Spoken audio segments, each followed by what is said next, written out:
Hi friends, கீழேயே கொஞ்சம் ஜாஸ்தி வேலை இருந்ததுனால மேலே வந்துட்டு க்ளீன் பண்ணவே இல்லை. ரொம்ப நாள் ஆச்சு.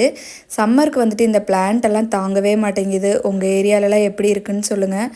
அது இண்டோரில் பார்த்திங்கன்னா அந்த ஒரு பிளான்ட் வந்து ரொம்ப இதாகிடுச்சு. சரி, அதை மாற்றிடலான்ட்டு எடுத்து வெளியில் வச்சிட்டேன். கீழே அப்படியே வேலை பார்த்துட்டு கொஞ்சம் வெளியில் போகிறது அது இதுன்ட்டு மேலே வந்துட்டு சுத்தமாக க்ளீன் பண்ணவே இல்லை. டீப்பாய் ஃபுல்லாக திங்ஸ் நிறைஞ்சிருந்துச்சு. ஸோ எல்லாமே எடுத்து நீட்டாக க்ளீன் பண்ணிவிட்டு கார்பெட் வாங்கிட்டு வந்திருந்தோம் இல்லையா, அதை தான் இன்றைக்கி அரேஞ்ச் பண்ணலான்ட்டு அந்த இடத்த வந்துட்டு க்ளீன் பண்ணிகிட்டு இருந்தேன். 2 கார்பெட் வாங்கிட்டு வந்திருந்தோம். எனக்கு பார்த்திங்கன்னா இதுதான் ரொம்ப பிடிச்சிருந்துச்சு. ரெண்டுமே இதில் செட் பண்ணி காட்டுறேன். உங்களுக்கு எது பிடிச்சிருக்குன்னு சொல்லுங்கள். இந்த பிளேஸ்க்கு எது சூட்டபுளாக இருக்குன்னு கமெண்ட் பண்ணுங்கள்.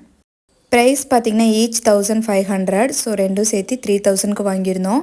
ஆல்ரெடி 10 இயர்ஸ் பிஃபோர் நான் வாங்கின கார்பெட்டே பார்த்திங்கன்னா 1000 ருபீஸ்க்கு வாங்கியிருந்தேன். இது நல்ல பெரிய சைஸ். அதோட பார்த்திங்கன்னா சாஃப்ட்னஸ் ரொம்ப சூப்பராக இருந்துச்சு. ஓகே ஃப்ரெண்ட்ஸ், இன்றைக்கி டே இப்படி தான் இருந்துச்சு. நாளைக்கு இன்னொரு வீடியோவில் பார்க்கலாம்.